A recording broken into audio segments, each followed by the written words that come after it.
a few more seconds, and you should be able to share your screen. Yeah. Yeah. Yes, Alan is now a co-host, and this session is being recorded, just for your information. Thank you so much, Ezgi.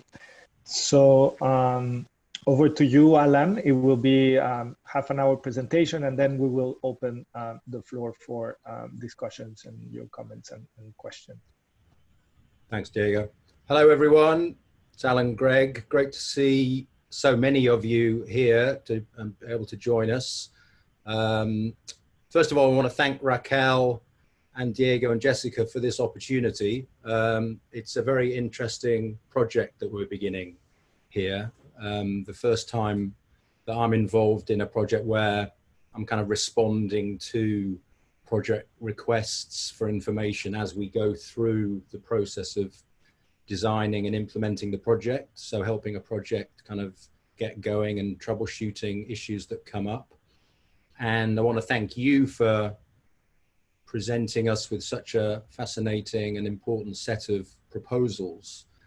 They're impressive in their range and their focus. And I think in addition to what we're going to learn with respect to each of your different areas of work, I think by the end we will have also learned some useful lessons and insights from comparing across the different countries and the different kinds of work.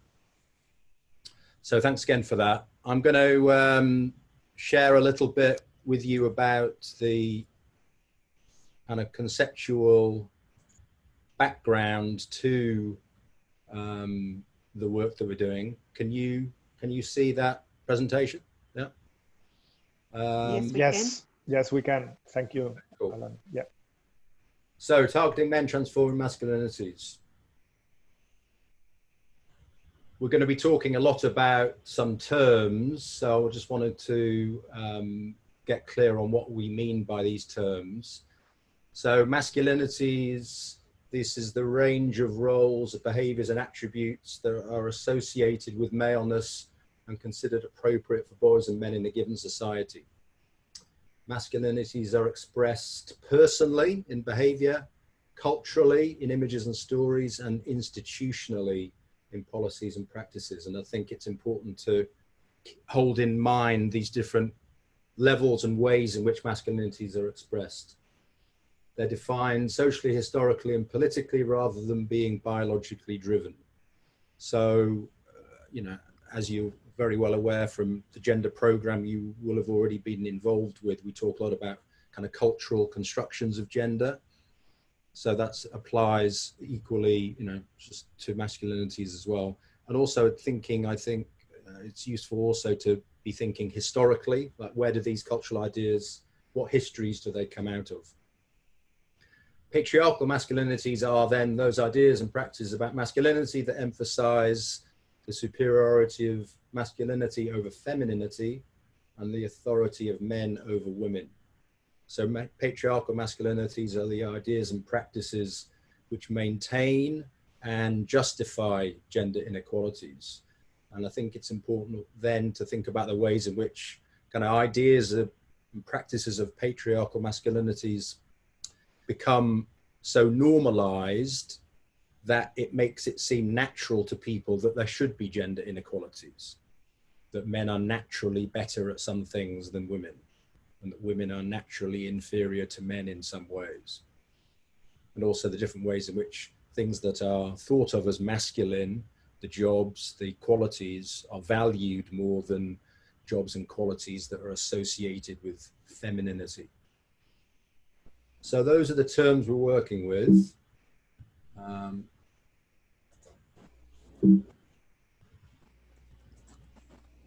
So a conceptual overview, it's an approach to working, TM2 is an approach to working with men and boys on transforming patriarchal masculinities and promoting gender justice by understanding and addressing three major elements that need to be addressed, that we're suggesting. So the first and most obviously is patriarchal power. Patriarchal masculinities are about maintaining and legitimizing patriarchal power. As we've said, they operate at multiple levels: individual, institutional, and ideological. So we need to keep our attention on the ways in which the work we're trying to do are challenging patriarchal masculinities at these different levels in whichever way we can. But it's also important to think about masculine vulnerabilities.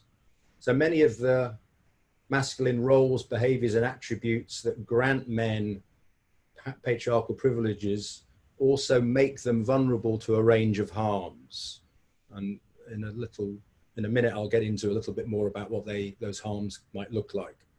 But it's important to remember, and it can be an important entry point for talking with men about their patriarchal power and privilege, that patriarchal masculinities in many ways don't serve them either, and that there are harms that follow from those that we need to talk about in order to engage men more fully in addressing those patriarchal masculinities.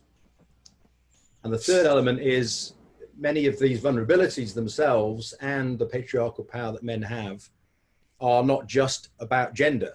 They're shaped by intersecting forces and hierarchies of oppression, whether that's linked to class, race, ethnicity, caste, citizenship status, etc. So gender doesn't exist in a vacuum as a relationship of power. It's structured and shaped by other relations of power. And those kind of intersectional inequalities affect how men experience and express their masculinity. So if we want to change masculinity, we need to think about those intersecting hierarchies within which men are differently positioned. So if you put all those things together, as Raquel said, it's important to keep coming back to this point that this approach, what we're calling TMs times 2, is basically just good gender analysis and good gender justice programming in action. Yeah? So if you're doing our gender analysis well and developing gender justice programming that will be effective, then we would say you need to be thinking and addressing these 3 elements. We have some background, as Raquel said. This isn't a new area of work. All the way, if you think all the way back to the Beijing conference 25 years ago, there was a call then to involve men and boys more fully in gender equality work. So James Wolfenson from the World Bank insisted on the need to focus not just on the liberation of women, but the liberation of men in their thinking, attitudes, and willingness to take a fairer share of the responsibilities and workloads that women carry. To make a real improvement in women's lives, men must change. And he suggested action must begin at home. So 25 years ago, in front of the largest feminist gathering the world had ever seen at that point, it was being made clear that men and boys had to be part of this agenda, part of the conversation. Commission on the Status of Women have on a number of occasions addressed the roles of men and boys in gender equality. In 2004, the whole CSW itself was devoted to the role of men and boys in achieving gender equality. The Human Rights Council has talked about the need to accelerate efforts to eliminate violence against women and girls, and to do that, engage men and boys in preventing and responding to that violence. CEDAW Convention and General Recommendations discuss patriarchal structures as root causes of gender inequality, focusing on social norms and attitudes and expectations that are associated with traditional femininity and masculinity. And violent masculinity is an important issue and set of practices that need to be addressed. As you're also probably aware, the Women, Peace and Security Agenda, which we're celebrating the 20th anniversary of now, has on several occasions addressed the specific need to work with men and boys on masculinities. In its 2015 report on the implementation of 1325, the Special Rapporteur urged member states, the UN and civil society to provide support to encourage educational and leadership training for men, women, boys and girls which reinforces and supports non-violent, non-militarized expressions of masculinity.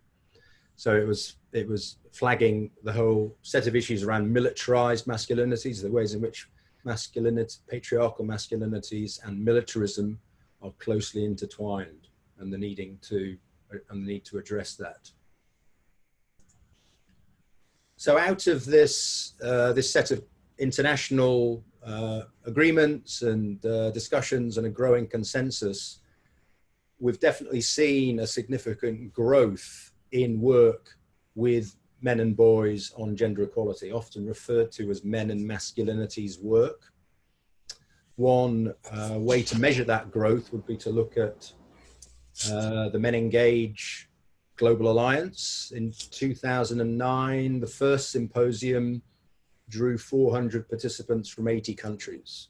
So this is the first time there was a global meeting to focus on work with men and boys on gender equality. 5 years later, the second symposium attracted 1,200 participants from 95 countries. Later this year in November, the third symposium will be held.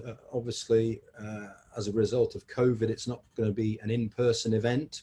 It'll be a virtual event, which I will, if you don't already know, I'll let you know the details of. But I think there's already been significant interest from around the world in participating in that event. And the kinds of work that has been developed under this kind of rubric of men and masculinities, there are four big categories of work, I think.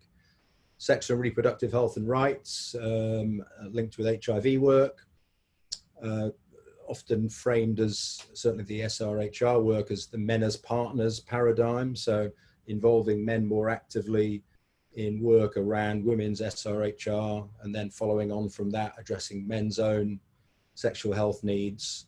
A lot of the early work in the, say 15 years ago, I was involved in developing men as partners programming in South Africa and elsewhere. A lot of the early work for, a lot of the early funding for the work with men and boys on gender equality came through that SRHR HIV stream. There has long been also an interest and focus on involving men and boys in prevention and response to violence against women and gender-based violence. If we go right back to the 70s, some of the early origins of pro-feminist work with men, getting men involved in talking and thinking about what they could do to support gender equality, grew out of the domestic violence work in North America, different parts of Europe. So its origins were in this domestic violence domain. And certainly again, over the last 15 years, I would say, perhaps 20 years, there has been a significant growth of work with men and boys on GBV prevention and response. Men and fatherhood has also been an important focus of the work, often framed in terms of a positive masculinities approach. So we know that women's care burden, both unpaid and low paid, is a significant factor in sustaining gender inequalities and their patriarchal subordination. So getting more men more involved in sharing that burden of care has been a significant emphasis of the work. The Men Care campaign, whose details I can share with you after the call, has been leading efforts on that to promote men as, fully engaged fathers with their partners.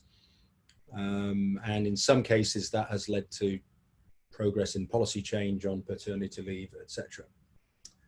Then the fourth area is around men's health, often discussed in terms of the costs of masculinity to men. So the damage that masculinities, ideas about masculinity and the practices associated with them can do to men's health. And the men's health paradigm has also emerged as an important area of work, sometimes discussed in terms of a crisis of masculinity that plays out in terms of poor health outcomes for men. Over the years, research and evaluations have looked at the effectiveness of this work. A lot of that evaluation is very kind of project specific, so it might be difficult to generalize from, but there have been meta reviews. One of the biggest was led by a consortium of Institute of Development Studies and Promundo and Sonki Gender Justice. It's called the Emerge Project, Evidence on Men and Boys in Social Change and Gender Equality. And it concluded, this was 5 years ago, and it concluded that strategies with men and boys that have been shown to be effective at the individual and community level in changing attitudes and behaviors include a combination of peer education using male advocates, social media programs, workplace programs, and community rights-based programming. So these different elements were seen to be important in contributing to any change that had been accomplished in terms of men's attitudes and behaviors, and it was important to have that combination. But in addition to evidence, over, I would say, the last 10 years, there's also been a growing critique or set of critiques of the work, which have informed the way that we've gone about thinking about the TM×2 approach. And I think you can break these critiques down into several categories. The first one is that the work has been too focused on individual and attitude and behavioral change, too focused on the individual level. So a study by the International Center for Research on Women 2 years ago found that most male engagement programming focuses at the individual level, with some being done at the community level, without addressing the broader structures of patriarchy.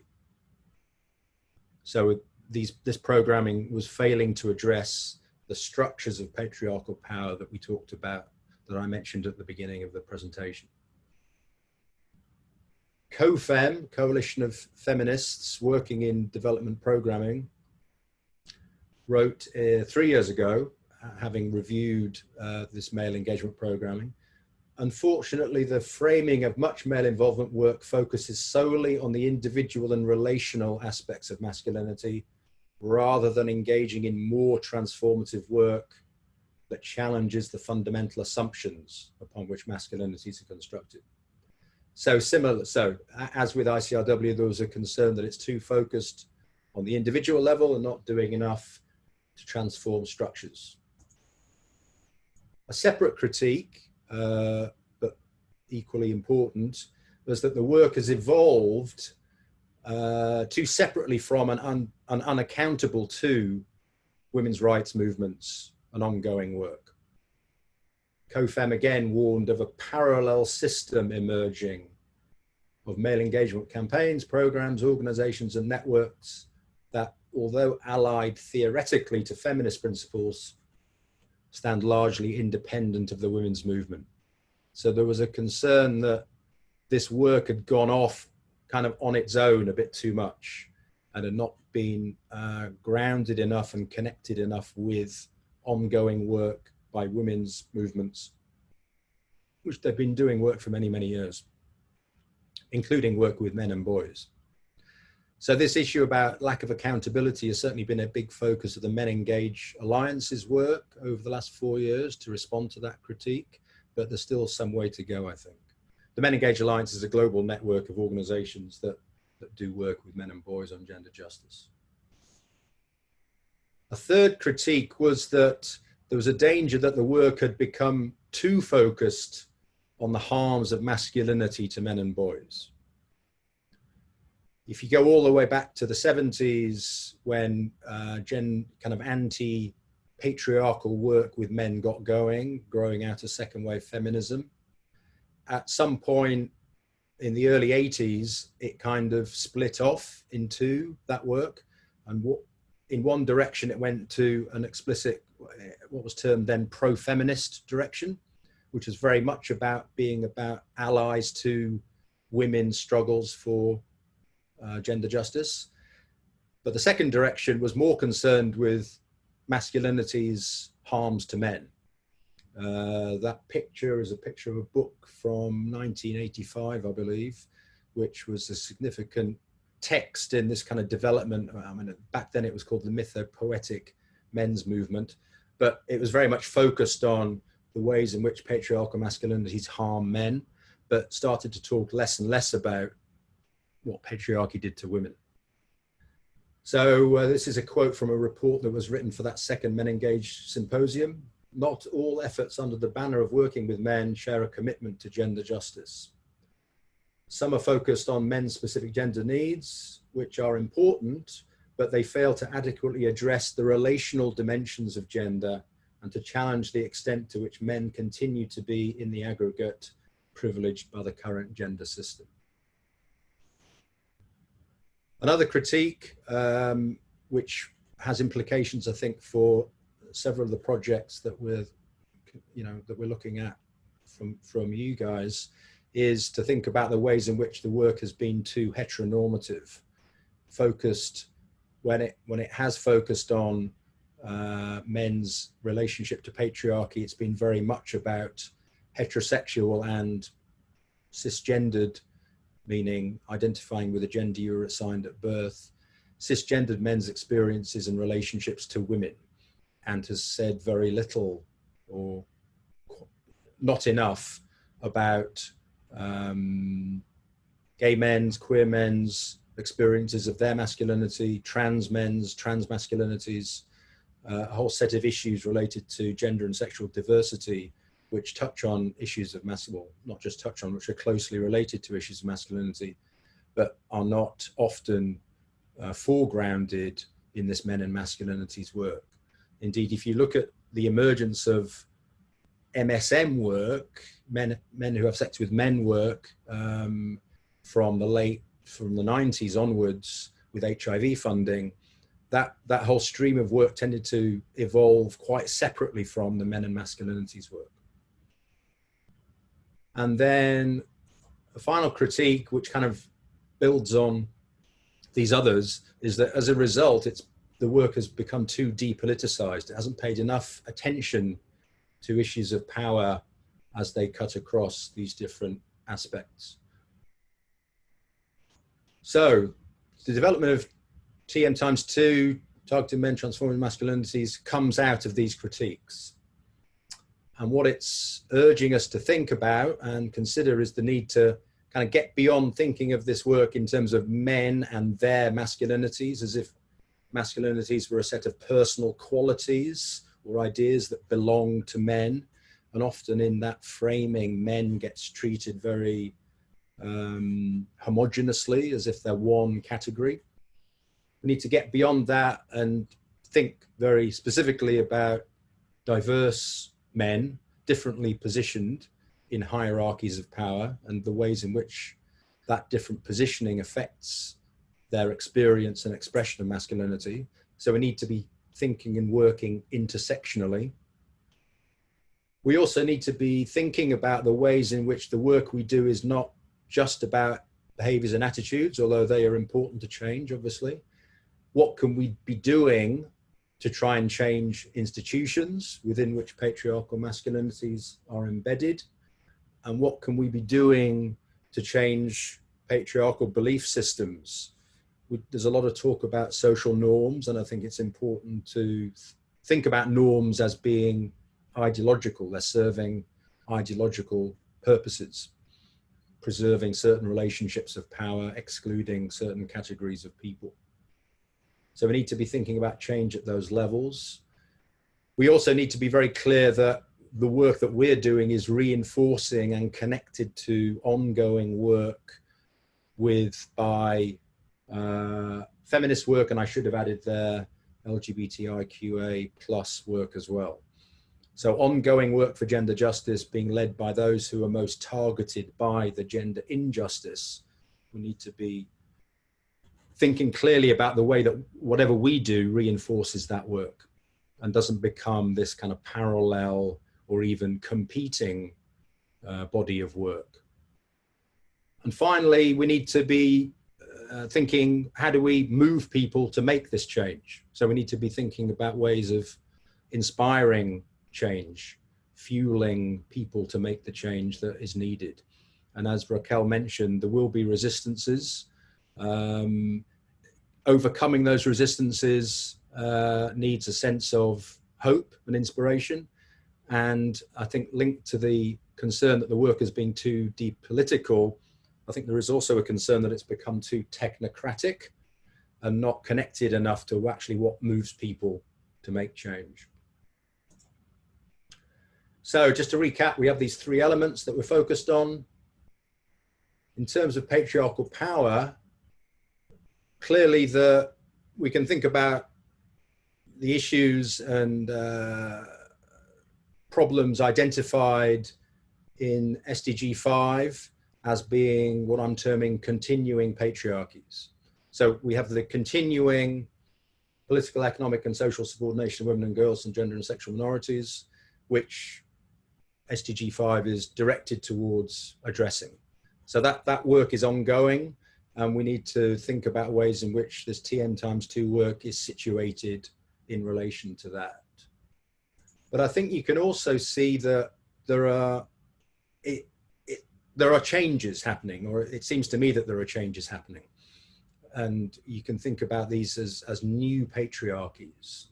There's certainly a level of kind of misogyny from the top, which is new to me in my lifetime, in the countries that I've lived in, born in the UK, lived in the US.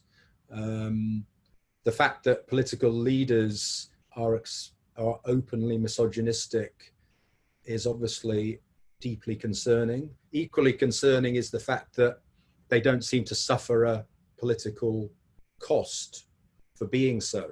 In fact, it can aid their popularity. So Trump's use of Twitter, where one study found was worth about 1/5 of the share value to Twitter in 2017. So there's some kind of popular appetite for this misogyny, which is being fed from the top, which we need to take account of. There's always been a pushback against a patriarchal backlash against feminist and LGBTIQ plus movements, but there are signs that this anti-feminist mobilization is growing, and it's certainly been taken up by a number of authoritarian political leaders as a way for them to package their messaging around family values, etc. You may have come across this term gender ideology that is getting increasingly used to encompass this kind of anti-feminist rhetoric and program. A 2020 study notes that this anti-feminist mobilization is growing at the UN itself, with the aim of restoring the natural family and opposing gender ideology. So there's an increase in the patriarchal backlash that we need to confront. There's also the use of masculinities, and you can think of this as a kind of ideological use of masculinities to support ethno-nationalism. Certainly in different countries in Europe, or if you looked at Modi's India and elsewhere as well, the portrayal of non-white or non-majority men as dangerous or barbarous or primitive has been a way of arguing for and promoting an ethno-nationalist agenda. So a lot of the anti-immigrant politics in different countries in Europe uses images and narratives of male immigrants being sexually violent to drive their agenda. That image is of a book by a French right-wing author called The Great Replacement in English, which is about the demographic threat that is alleged to be posed to white Western Europe by immigrant populations and their reproductive capacities, which is linked to these kind of racialized ideas about non-white men's sexuality. So that's an example of the ideological uses of masculinities to serve a particular purpose, which we need to keep our attention on. There's also, and again, there's long histories of men's sexual violence against women, obviously, sexual rage and anger.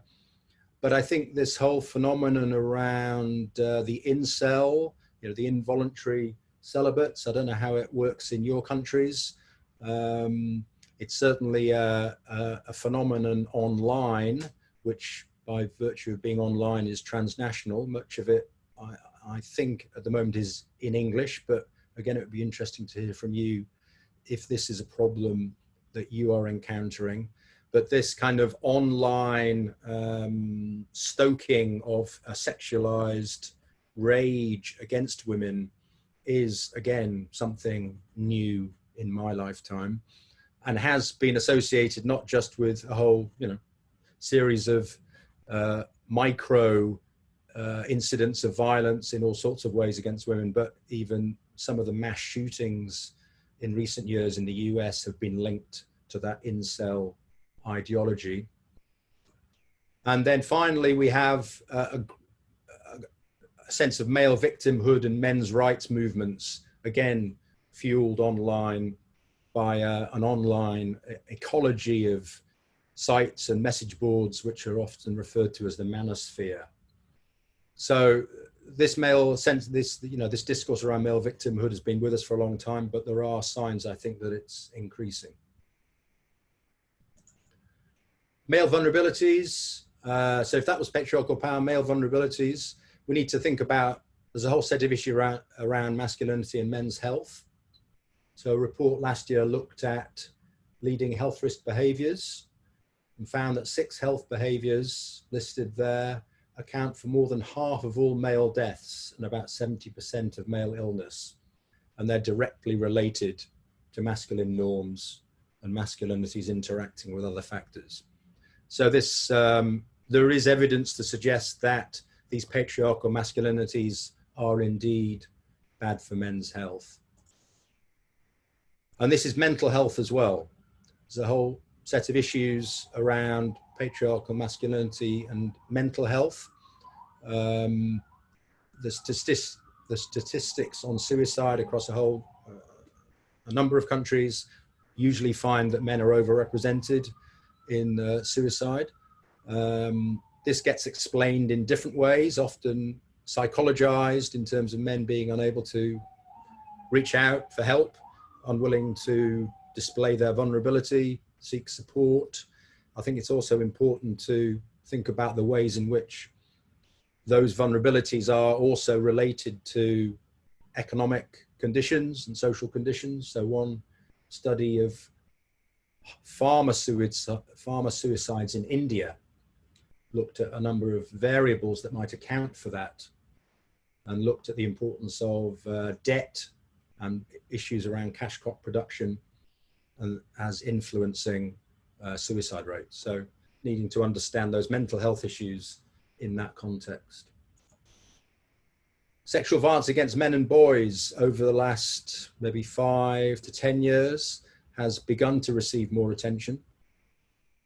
The picture is of an organization created by male survivors of sexual assault and rape in Uganda, most of them refugees. This is linked to, the use of men's use of sexual violence against other men. To me, fits within a definition of gender-based violence. It's often about imposing a gender hierarchy on male victims in the process of being assaulted. They are feminized. See, the assault makes them lesser men, less masculine. The Women's Refugee Commission recently did a study of migrants crossing from Libya to Italy and found high levels of sexual violence against all refugees and migrants, not just women and girls, men and boys, and people of diverse gender and sexual identities and orientations. And sexual violence against refugees and migrants appeared widespread in Libya. And again, it was affecting not just women and girls, but men and boys and gender and sexual minorities. We've known that studies over the years have shown that child sexual abuse also is not confined to girls. Different studies show different rates, but there were studies in the US which found that 1 in 6 boys had experienced some form of child sexual abuse. We also know that sexual violence is common in places of detention. So this is a real problem that is bound up with the patriarchal male order that we're concerned about. And finally, male identified, masculine identified people with diverse sexual orientation, gender identity or expression or sex characteristics is a huge problem in many societies, and certainly the Thailand program will be squarely addressing that. But thinking about these issues of Soji-esque vulnerabilities and rights will be important as well for other programs as we move forwards. And quickly, coming towards the end now, and needing to think about all those things, the patriarchal power and the vulnerability in relation to issues of class, race, ethnicity, citizenship, age, disability. These intersecting inequalities shape both patriarchal power and male vulnerabilities. And COVID-19 provides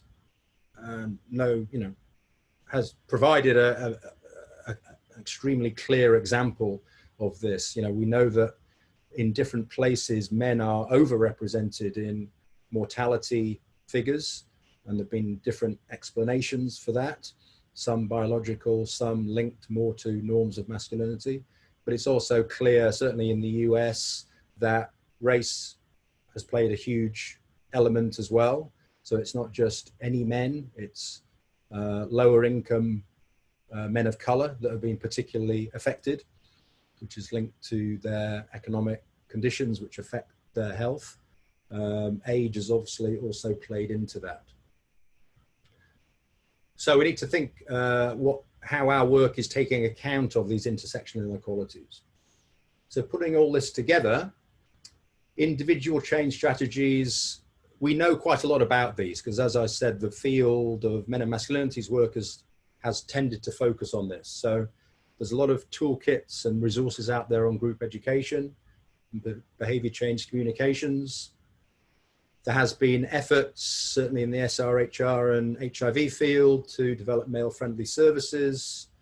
There are individual and group counseling methodologies out there that we could look at, and a number of social norms change interventions, not least those being piloted by UNDP's work itself on the SDG and GBV links.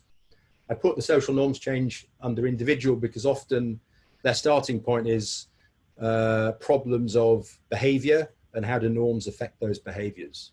So those social norm change interventions are often oriented towards behavior change. There's an emerging kind of body of work, but less developed, around how do we change institutions in terms of patriarchal masculinities. Looking to organizational leaders as gender champions. Certainly in different sectors, there's been a big effort to roll out gender training, security sector reform initiatives, use training methodologies very commonly, but I think with mixed success. Gender mainstreaming is a route into mainstreaming attention to patriarchal masculinities. I was involved in what I believe to be the first men and gender group at UNDP, which was in 1996, I believe. No, was it? No, a bit later. Anyway, that came out of a gender mainstreaming initiative.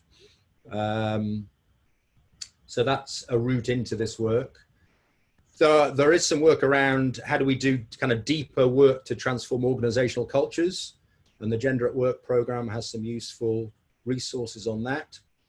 And there has been an application of bystander training to change organizational cultures, notably on college campuses, educational institutions, working with young men in those settings to be active bystanders, meaning to not stand by and watch sexist behavior happening before them, but to step up and intervene and do something about it, to call it out, call the men who are doing that sexism into a conversation about the harms of that sexist behavior. And I've been recently involved with an initiative with the National Democratic Institute, looking at ways that that kind of bystander approach might get applied to political parties, so that men in political parties were taking more action to change the sexist culture within the party. And finally, we have ideological change. I think this is probably the least developed area of work. Clearly, the advocacy around policy and legal change, which feminists have been doing for decades, is a part of this, and that's ongoing.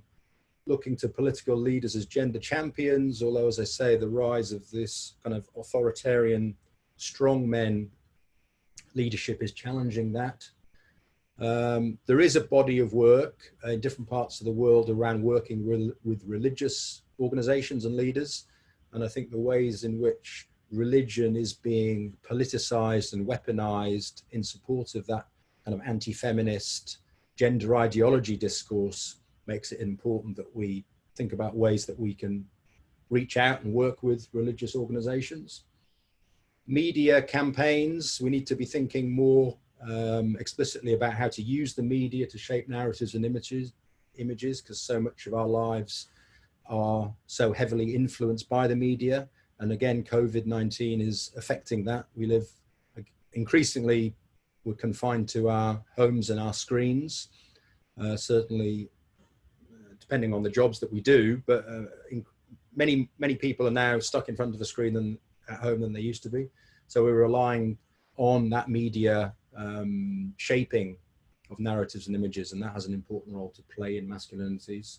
But I think we also need to get creative about how we intervene in the role that social media plays in perpetuating patriarchal masculinities. I mentioned the manosphere, the rise of conspiracism, again, which COVID-19 has highlighted. That kind of conspiratorial thinking that there are powers out there that are controlling our lives, has a distinct gendered aspect to it in many places. You may have come across the red pill meme based on the Matrix movie, which is the idea that actually there's a conspiracy to convince men that they are the problem. And in fact, it is men who are suffering from feminism.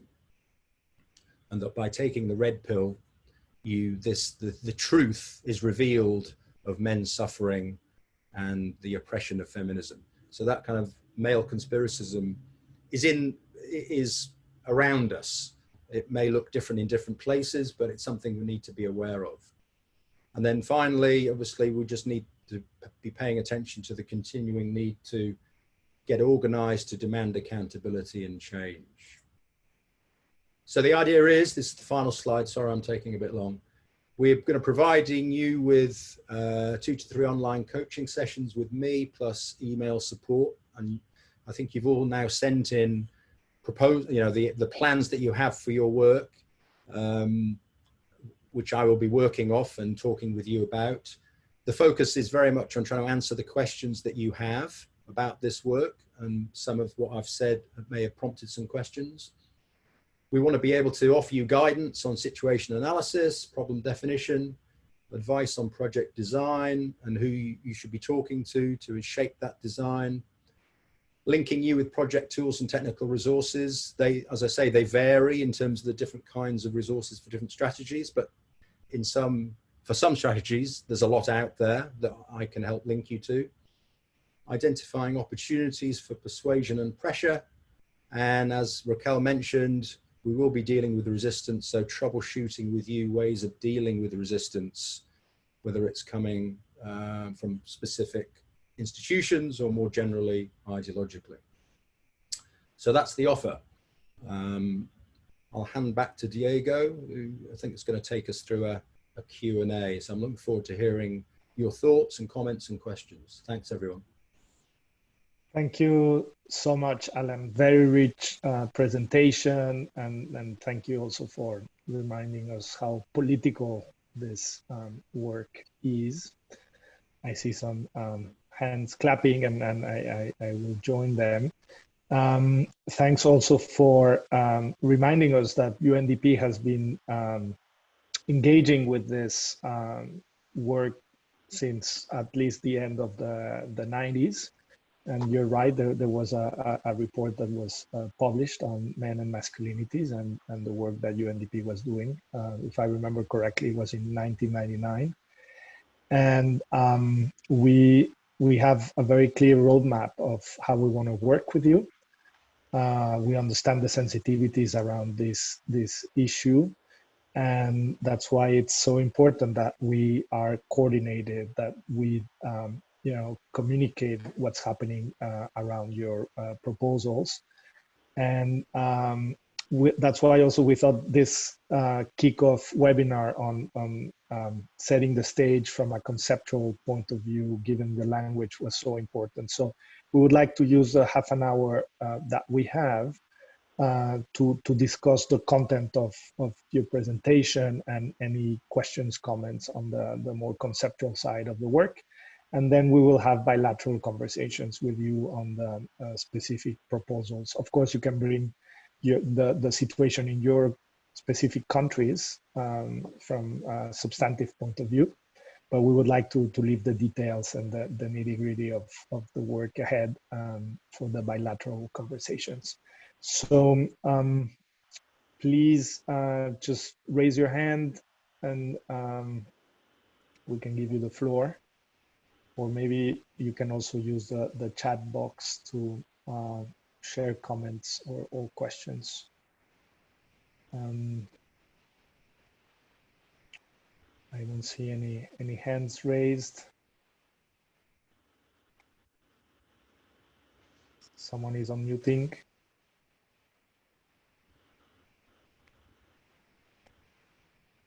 Okay, so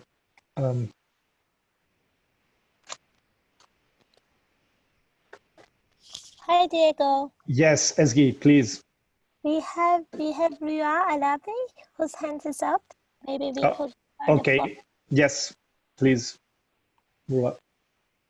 Thank you, Diego, and thanks, Alan, for the presentation. Good to see you again.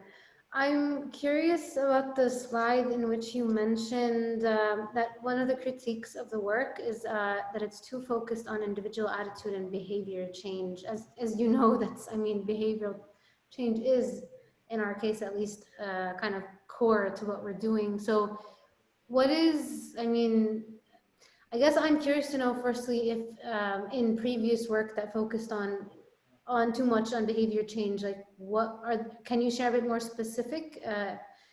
more specifically, what was the issue there? Like when it's too focused on behavior change, what does that cause? And then what would you recommend as a better approach? Rather than only focusing on behavior change. Should we take a couple?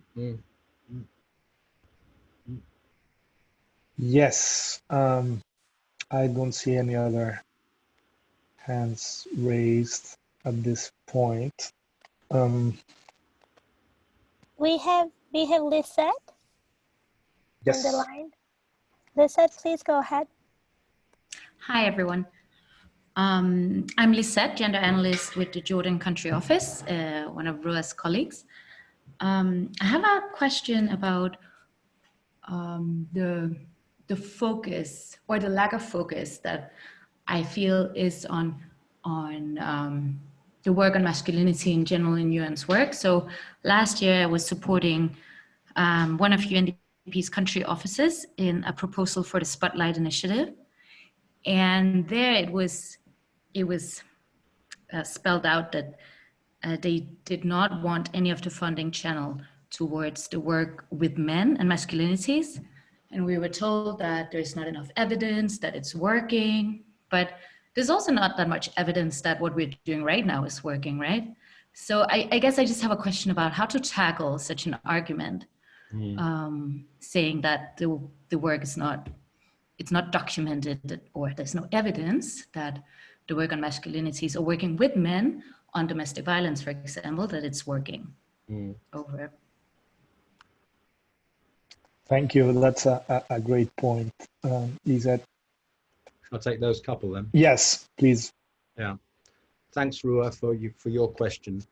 I think the concern about the individualized focus was related to the, this heavy use of group education methodologies, which tended to be about getting men to sit down and think about and talk about the way they'd been socialized to be men and how that had shaped their attitudes and behaviors, but not enough attention being paid in those sessions to what the men would do differently to change the lives of women and girls, other than perhaps the lives of their wives and daughters. So it tended to be very much framed in terms of men and their families, which obviously are important, but there was less attention, for example, to what men could be doing as activists to push for changes in domestic violence legislation, or more commonly to ensure that any legislation that's on the books is actually implemented. So that there are examples, for example, in South Africa, where Sonke Gender Justice has been active for many years, where it got men into groups to talk about male socialization and the attitudes and behaviors that followed from that. But it also formed them into community action teams with women to advocate for some of these bigger changes. So they would go to a police station and demand that the police took action against, in relation to an incident of rape that had happened in that community. So thinking about the different kinds of ways that men could be involved in different kinds of actions. When I talk about institutional and ideological, it can sound very grand or big, but those actions can be very specific, right? It might be a case of a letter writing campaign to the local newspaper to challenge their use of sexist images and stories in the newspaper. In other words, it's not just about men thinking about their own attitudes and their own behaviors in their own families, but what could you do? What could men be doing to change the larger environment? So TN times 2 is an encouragement to think about that and think about not just that individual level of change, but institutions. And as I say, institutions could be the government, could be the police, the media is an institution, the church. What could we be doing to try and change the way those institutions are reproducing patriarchal masculinities and the ideological effects of that. In terms of Lizette's question, yeah, the whole pushback against on the funding and lack of evidence. Certainly COFEM, if you Google COFEM, they wrote a series of reports in 2017 which were heavily critical of both this idea that this parallel system of men's programming, which was now competing for funding or taking funding away from women's organizations, and a kind of false advertising with regard to the evidence base. Now, I think the notion that there is some degree of parallel programming, I think that is accurate. That's my experience, that some male engagement programming has emerged over the years, which doesn't have much connection with local women's rights work, local women's organizations, LGBTQI plus organizing. And there is a sense in which it has, in some places, become somewhat parallel, and thereby running the risk of competing for funding. Some of the ways in which donors have taken up the men and masculinities theme, I think, has not helped that, by treating it as kind of a a separate category. So you have funding for women's and girls' work, and then you have funding for men and boys' work, rather than funding for gender justice work, which needs to work with people of different gender identities. So there is a danger there, I think. I mean, the larger problem is the lack of funding all round. So we should be arguing collectively for more funding for gender justice programming, and done well, men and masculinity, this transforming masculinities work can contribute to those gender justice outcomes.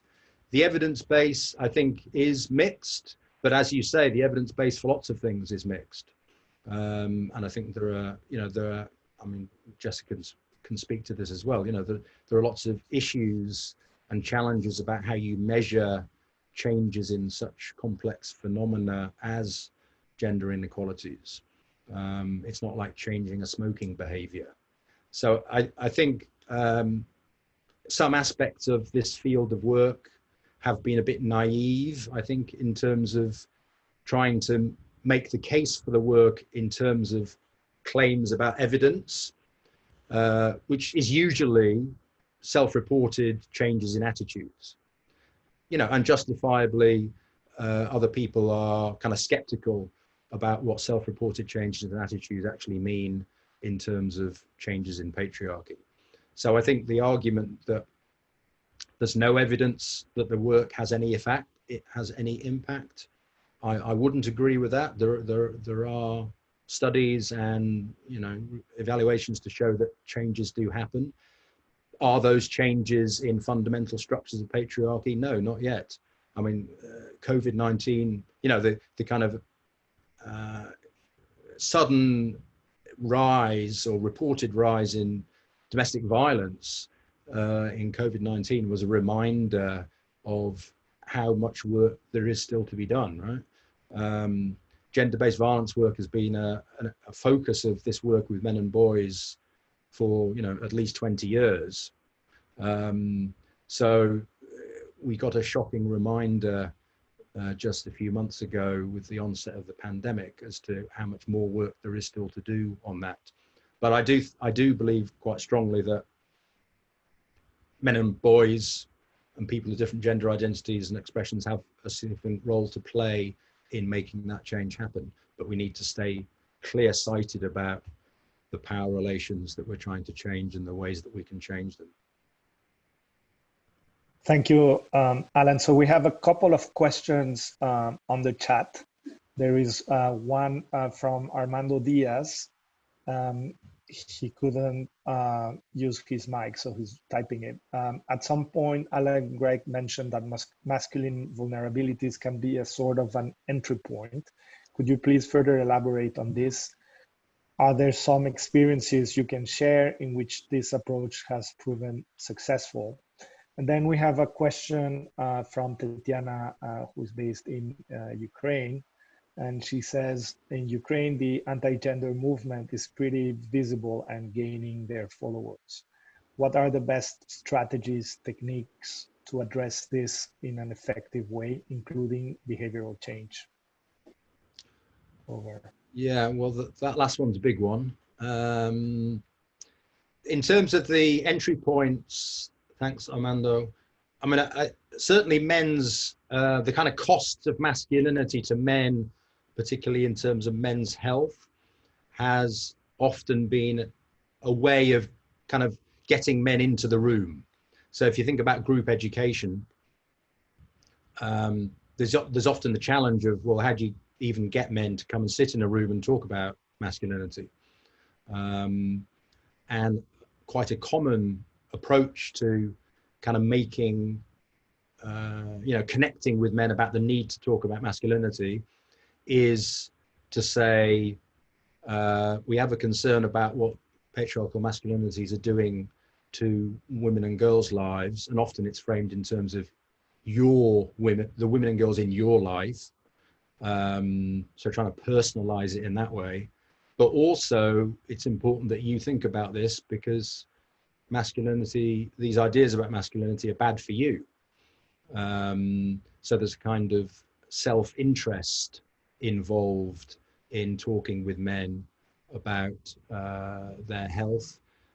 The kind of fatherhood has been another significant entry point to get men in to talk about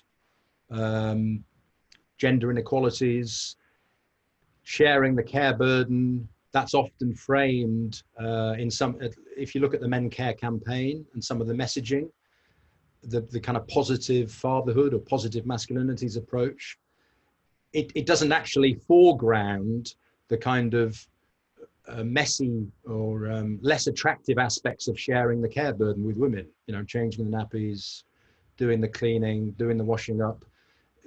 What you tend to see are images of men smiling as they hold babies in their arms, right? So there's a kind of positive image of men and fatherhood, which is all about by being more actively engaged as fathers, you develop a closer emotional bond with your children.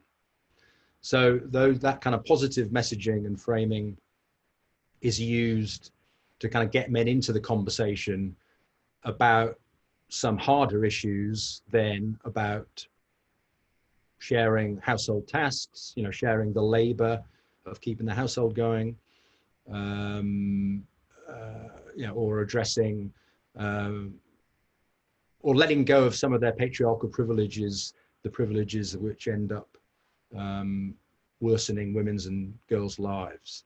So, you know, this kind of emphasis on the costs or harms of masculinity, again, it's not gone without criticism. There are people who say we shouldn't be spending so much time talking about that. We should be focusing on those who suffer most from patriarchy, which is women and girls and gender and sexual minorities. And, you know, men should be doing more about that because they should, because their privilege is bound up with that suffering. I just think in reality, the way that some men might get involved in the conversation in that way, but evidence suggests that we need to find different ways and lower entry points, lower thresholds for getting men into the room to talk about these things. And one way to do that is to talk about the harms and costs of patriarchal masculinity to them. I think dealing with gender ideology is not easy. We need to be doing kind of contextually specific work to understand why this message, this kind of anti-feminist message, you know, and the kind of anger behind it is resonating with a number of men. And I think in different places you can unpack different aspects of that. You know, certainly the rise of that kind of authoritarian, anti-feminism, far-right politics in different parts of Europe has been linked to the 2008 recession and its consequences, men losing out economically, men resenting the emphasis on women's economic empowerment when they're the ones losing out. So this sense of, somebody's referred to it as aggrieved entitlement. Men feel entitled to maintain the privileges that they had and are aggrieved when they've lost them. And then that makes them receptive to this messaging. I think there are issues around, there's a kind of sense of cultural upset or volatility or dislocation in a number of places for a number of reasons, economically, socially, you know, the movements of people from one country to another. Things feel unsettled for a number of people for a number of reasons, and that can get exploited in appeals to the kind of traditional family as a site and source of order. So this sense that things are kind of out of order, I think in different places, we need to like try and understand where that's coming from. But I think the appeal to the family values appeal is linked to this kind of, we need to restore a sense of order, which the traditional family with the man as the kind of patriarchal head embodies. So I think in different countries, there'll be different ways of dealing with it. And in my conversations with you, Tatiana, we can talk about what that looks like in Ukraine. But I think there is a, we need to obviously keep focused on human rights issues and gender justice arguments, but there's a kind of emotional content to this anti-feminist appeal, not just for men, also for women, right? 53% of white women voted for Trump. So there's a cross-gender appeal to this anti-feminism as well, which we need to kind of try and understand and unpack. I hope that was helpful. Thank you, Alan. We have a question from Venezuela and another one from Thailand. For some reason, some colleagues are not being able to unmute their mics, but from Venezuela, Venezuela covers the individual, the institutions, and the change needed in policy improvement, and implementation. So the question here is about strategy. Should they focus on one particular aspect, or should they cover them in parallel? The individual, institutional, and policy level. And then there is a question from Thailand, from Jay in Thailand. So the question is related to working with religious groups. As we all know, most religions in the world are dominated by men, and women of LGBT people hardly have any space.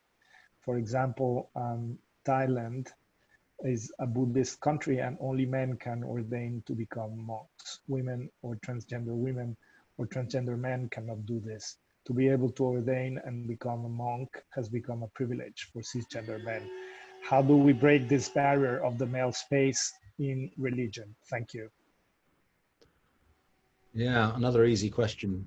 In terms of the Venezuela, I think that's a good example of, if we think about these different aspects, the individual, institutional, ideological, I think it's important to think about them as they relate to each other, and not think about them as kind of separate tracks. The example I gave of, sitting men down in a room and talking about their socialization, and then kind of mobilizing them to go out and take some action in the community or in their institution, is an example where that's where you're bringing together the institution, the individual change, and a strategy for institutional change, right? So getting men individually involved in reflections on their own lives and patriarchal masculinities in their own lives can become a springboard for them to be activists in trying to change different aspects of institutions or ideological narratives. So I think it's important to think about the ways in which these things relate to each other, and can feed off each other. So institutional change can then play out, obviously, in the lives of individuals in those institutions. And some of that kind of organizational cultural change that I mentioned has a big element of that organizational cultural change is quite individually oriented work. So there's a later question about involvement of politicians. So I've just been involved, and it's very early stages. So I'm not claiming any. There's no evidence yet that this is having a significant impact. But I've recently been involved in a project with the National Democratic Institute, where we were working with political parties in the DRC and taking them through a workshop on masculinities. So some of the exercises in that workshop were very individually oriented. They were about having these men reflect on their own socialization as men. But the point of having those conversations was then to talk with them about the ways in which their male socialization actually affects the way the party conducts its business internally. So how does their male socialization play out in organizational culture? So to change organizational culture, there's a degree of personal reflection work that needs to happen. It's not, the change isn't out there as if the organization was separate from the people who comprise it.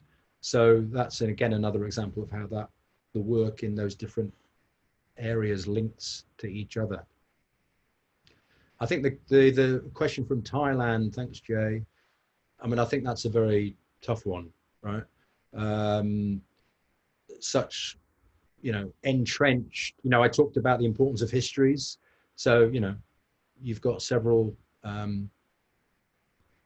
imagine you've got several millennia of history there that needs to be challenged in terms of how the monkhood is gendered.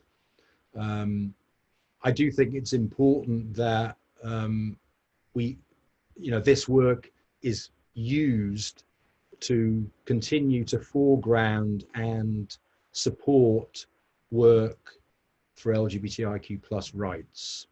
I know in some places it's seen as politically sensitive or difficult work, and often it is politically sensitive and religiously sensitive, but this is an example where, I think we need to be bolder. We talked about, trying to inspire change. So I think taking bolder positions on some of these issues is, however small, it's a start. And, whether there's an appeal to kind of younger generations of Thais who are not so invested in this tradition around, the gender segregation in religion. There may be kind of generational aspects to that which we could look to exploit. And again, I think issues around the media and how we can make sophisticated use of the media to try and shift some of this would be things to look at there, I think. But, part of the work here is also about acknowledging that there are no easy, quick fixes. If there were, we would have done them already. So there's no magic TM times 2 bullet or methodology that can get plugged into any of these problems. Part of it is an encouragement to think broadly and think creatively about ways of addressing the problems and naming the problems more kind of specifically. Thank you so much, Alan. And I don't see any other questions, and we are approaching 10:30, which is the end of this first webinar. As you said, there are no magic bullets, but we're going to be creative, and we're going to bring all of our knowledge and expertise into the proposals that you are submitting. And the next steps are mostly bilateral. And in addition to this bilateral coaching, we will have 2 broader sessions open not only to the selected country offices, but all the country offices that submitted proposals. One will be on gender-based violence and the other one on security sector reform. I will send the information on those 2. And I think this is it for today.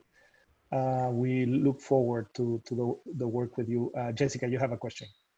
Just to say that there's 2 other questions in the chat box. So I know we're getting very close to time. So if there isn't time to address these, then maybe we have a third question coming in. So if there isn't enough time to address all of these, then maybe we can also take some of the answers offline and share them via email. Yes. I would suggest that to stick to the time. And Alan also addressed the question on politicians. I think it was asked by Jairo. But yes, most of the work will be between us and particularly Alan and the country offices. We are really looking forward to also bringing in the discussion, your broader offices, colleagues that are not specifically involved in gender work, but that will benefit from this conversation. We're actually suggesting that the last coaching session with Alan could also include your RR or deputy RR, so that we involve senior managers in this work. And I think that that's it. And we remain, you know, at your disposal, and of course, open to any suggestions and comments you may have. Thank you again for making the time. Thank you to Raquel for allowing this space to happen, and your support. And yes, we will be in touch. This is to be continued. Thank you so much. Thanks, everyone. Thank you, Alan. Take care. Thank you, everyone. Bye-bye. Bye-bye. Bye. Thank you so much. Great. Bye-bye. Thank you.